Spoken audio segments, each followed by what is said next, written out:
This last scene, taken from the film The Usual Suspects, begins with a shot of the hospital where the Hungarian man who knows Verbal's secret is being held. This shot was used to establish something that happens later on in the scene. This is followed by a cut into an over-the-shoulder shot of a policeman returning Verbal's possession. The camera depicts Verbal as scared and in a hurry. We next see a cut into a medium shot of the two detectives who interrogated Verbal as they converse about the crime they supposedly solved. A wide lens is used here so that everything is in focus. The camera then cuts back to Verbal as the detective's conversation bleeds into the shot. We see Verbal walk out of the police station with no hesitation. The scene cuts back to a shot of the detectives and the camera slowly zooms in. This allows the audience to focus solely on the frame and the detective on the right as it leans toward the right.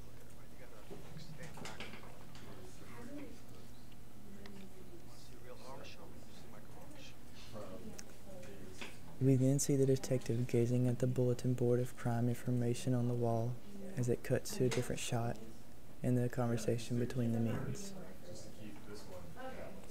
The detective has time to think about what he had just supposedly solved, and we see him having an epiphany of what really happened during the interrogation of Verbal.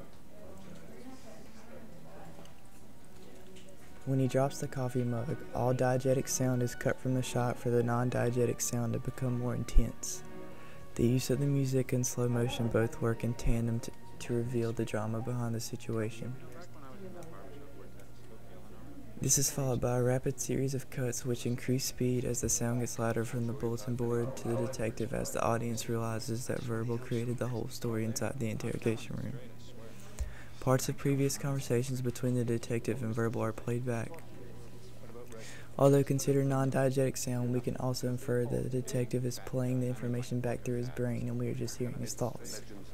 With each cut, the camera zooms to a closer and closer shot of the detective's eyes.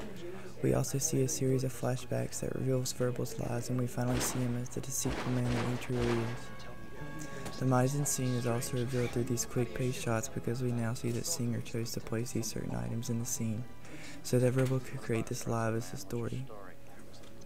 To end the series of cuts, Singer decides to cut to a shot of the broken coffee mug and zoom into the name Kobayashi. The non-diegetic sound reaches its peak here and the camera cuts quickly in a whirl to show the detective running out of the building to chase after Verbal. We see the facts as it is received, which is from the beginning shot, and are given reiteration that Verbal is actually the man behind the crime. There is then a cut to Verbal as he is leaving the police station at a faster pace than he would normally walk. As Verbal walks along the sidewalk, we view a long shot of him, seemingly from a car. We then see a close-up of his feet as he changes his stride from a drag to a normal walk. Singer goes from a long shot to a medium shot and then a close-up. This reveals his suspect nature because we thought he was a cripple the whole time. And now his deception is revealed because he was such a good liar.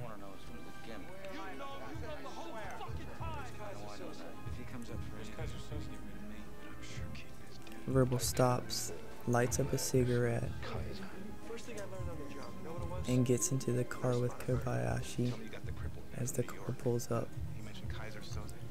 We see the sun shining on Verbal's face. This use of key lighting may represent his identity being revealed because the audience can see him more clearly now than ever. It shows his suspect nature revealed as he just got away with murder and acts like he does not have a care in the world. The camera then follows the car out of the scene, and we see a medium shot of the detective who had just missed him. We hear the famous quote, "The greatest trick the devil ever pulled was convincing the world that he didn't exist," as the non-diegetic sound of the narrator bleeds into the shot.